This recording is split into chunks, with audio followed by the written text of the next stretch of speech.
C'est au moins aussi incroyable que de changer le plomb en or. L'homme est désormais capable de fabriquer du pétrole.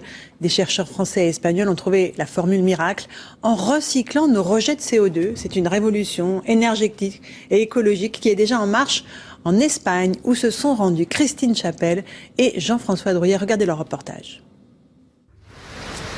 Dans cette forêt de tubes est en train de naître le carburant de demain. On y reproduit en 48 heures ce que la nature a mis des dizaines de millions d'années à faire, fabriquer du pétrole. Ce sont des cultures de microalgues extrêmement concentrées. Dans un millilitre, pratiquement une goutte d'eau, on arrive à avoir 500 millions d'algues. Ce sont des dalles de 2 à 4 microns. Pour nourrir ces végétaux, il faut de la lumière, bien sûr, c'est la photosynthèse, et du gaz carbonique, du CO2. Et c'est là qu'est le génie de l'histoire. Ce CO2, on le récupère directement via un pipeline de la cimenterie voisine. Gavé de gaz carbonique, les algues se multiplient. Ce super concentré végétal sera ensuite filtré pour en retirer l'eau et les oméga 3. Puis la pâte obtenue sera transformée par craquage à haute température et haute pression en pétrole artificiel. L'objectif à terme de cette usine, sur une superficie de 40 hectares, nous absorberons 450 000 tonnes de CO2 par an. Nous obtiendrons 230 000 barils de pétrole et à peu près 3 000 tonnes d'oméga 3 principalement.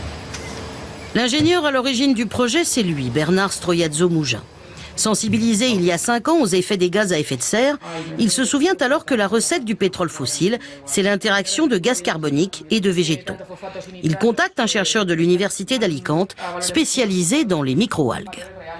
Je lui ai montré mon schéma et je lui ai dit voilà mon idée.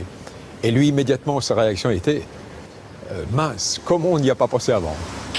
Et ce pétrole artificiel, ce pétrole bleu, c'est la marque déposée, fonctionne comme un hydrocarbure classique. Démonstration. Quand on a démarré il y a 5 ans, personne n'y croyait. Et actuellement, tous les grands, jusqu'à Exxon, le numéro 1 du pétrole dans le monde, veulent investir dans la culture des algues.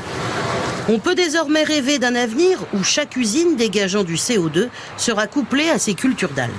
Plus de rejets polluants dans l'atmosphère, plus de pénurie énergétique. Les terriens y gagneront sur les 2 tableaux. Voilà un reportage sur une technologie vraiment extraordinaire que vous pouvez retrouver sur notre site tf1news.fr.